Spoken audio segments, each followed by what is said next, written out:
তোমরা মনে করো তোমরা মানে একটা জায়গায় চান্স পাইলেই সফলতা পেয়ে যাবে, বাট সফলতা তো একটা জার্নি ভাই, এটা তো কোনো ডেস্টিনেশন না, কোনো গন্তব্য না, এটা একটা জার্নি।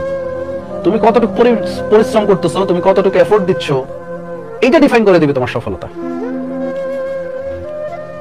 হয়তোবা তুমি এনাফ পরিশ্রম বা এনাফ এফোর্ট দিচ্ছ না, এই কারণে তুমি এই যে সফলতার জার্নিটাই মজা পাচ্ছ না। শুধু যে কৃষিতে চান্স পেয়ে গেলেই সফলতা, শুধু যে ঢাবিতে বুয়েটে চান্স পেয়ে গেলেই সফলতা, এমন না। সফলতার জার্নিটা কখনোই শেষ হয় না, চলতে থাকে। তো এই কারণে পরিশ্রম করে যেতে হবে, বুঝো নাই?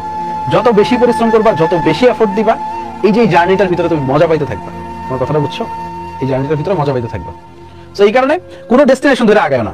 এই ডেস্টিনেশন ধরে যখন আগাবা তখন বোর হয়ে যাবা, যে আমার কৃষিতেই যাইতে হবে, আমার এই অমুক জায়গায় যাইতে হবে। কোনো ডেস্টিনেশন ধরে আগাবা না।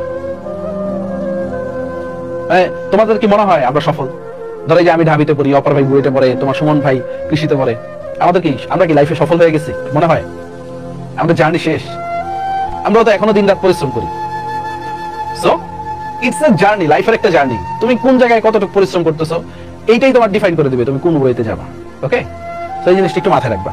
সো তোমরা দেখা গেছে একটা ডেস্টিনেশন বানায় নাও, আমার এখানে যেতে হবে, এখানে যেতে হবে, এই কারণে ফ্রাস্ট্রেটেড হয়ে যাও। সো ফ্রাস্ট্রেটেড হওয়ার কোনো রিজন নাই। তোমার জার্নিটা ডিফারেন্ট হইতেই পারে, সবার জার্নি সেম হবে না, সবার পাথ, সবার রাস্তা, সবার গন্তব্য সেম হবে না।